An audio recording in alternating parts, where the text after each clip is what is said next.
Hi guys, so I have a nerdier type tutorial for today, and this is going to be from a video game, and the video game is The Legend of Zelda: The Wind Waker, and I've been replaying that, which is my favorite Legend of Zelda game, and I got this, I think it's a good idea, to make this really cool, bracelet from the notes that you play on your Wind Waker, so I made the bracelet, and I'm going to show you how to make that today. So here's the Wind's Requiem bracelet. And I was so happy with this idea. I don't even know, yeah. And I think it might look a little more yellow on camera than it actually is. And then I also made one which is a full-length bracelet. The other one has, well, it should have a chain because I haven't attached it yet. But then this one is the Earth God's Aria, because that's one of my favorite songs from that game. Anyway, so I've already done 2 of them, but I'm just going to show you how to make the last one. So what you're going to need is this goldenrod color, macaroni and cheese goldenrod color. You'll kind of know, especially if you played the video game, or you can just look it up online. But I mixed Primo cadmium yellow, a lot of this, with a little bit of Sculpey in Just Orange. That's what it's called, Just Orange. And I got this nice color, and it's really soft because I've mixed it a lot. And then you also need black. I don't know if I said that. So take your black, and I'm just going to start rolling it out. And when you roll out your black, you want it to be thick enough so that you can stick an eye pin in it, but thin enough so that way it's not too thick on your wrist or whatever, or wherever you're going to hang this. So that should be good. And then you might find it easier to use these mini cookie cutters.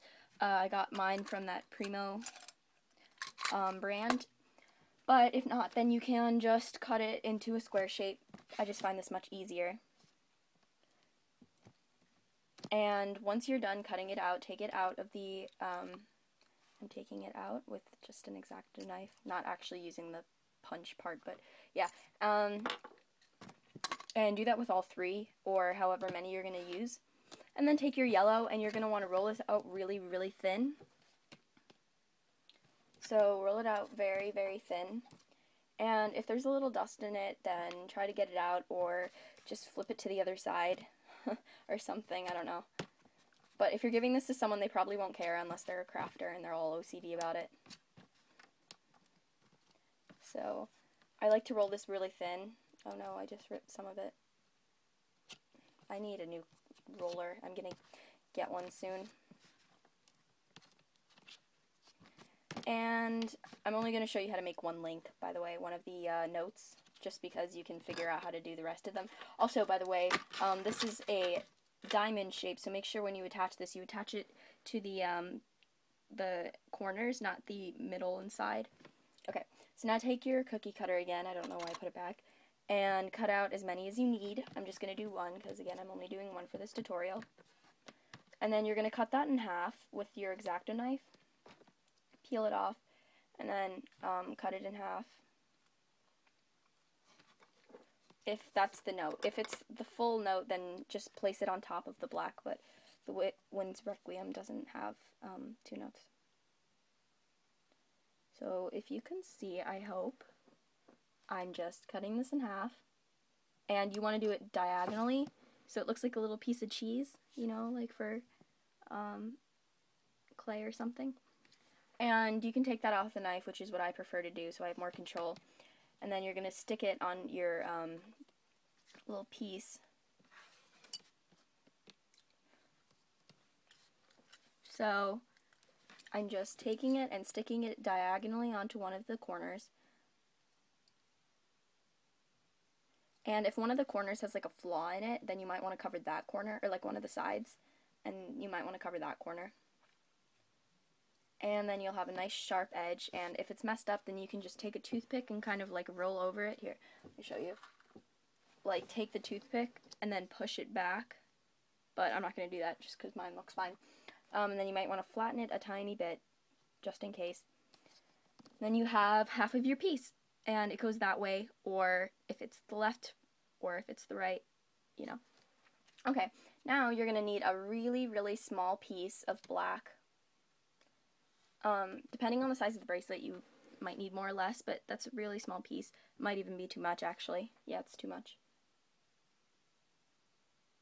Okay, now you're going to roll that out into a ball, and you want this to be a really, like, even ball, because it's going to flatten into the little dots. So, I mean, you don't really need to see this, but it's just, I'm rolling it out. And make sure it's very circular. And then once you have that, flatten it out a little bit. And then stick it right in the middle of the other piece on the yellow.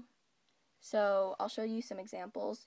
But if you're using, if you're doing a big one, then you'll want to stick it in the middle of the whole thing. And if you're doing one of these, then you'll stick it in the middle of the yellow that you already have placed.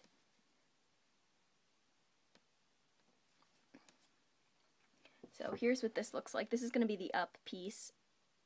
Looks like it's indented. It's not. It's just because I'm holding it. So that's the up piece, and then I'll make a right piece that looks like that, and a left piece that looks like that. So here's what the final bracelet will look like once you're done.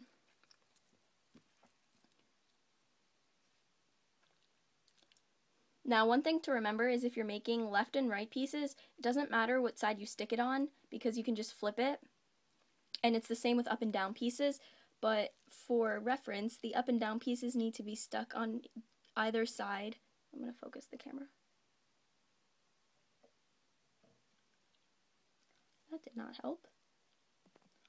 So the up and down eye pins need to be stuck on either side, and then the left and right ones need to be stuck where it would be one side is on the top of the triangle and one side is on the bottom, kind of like that.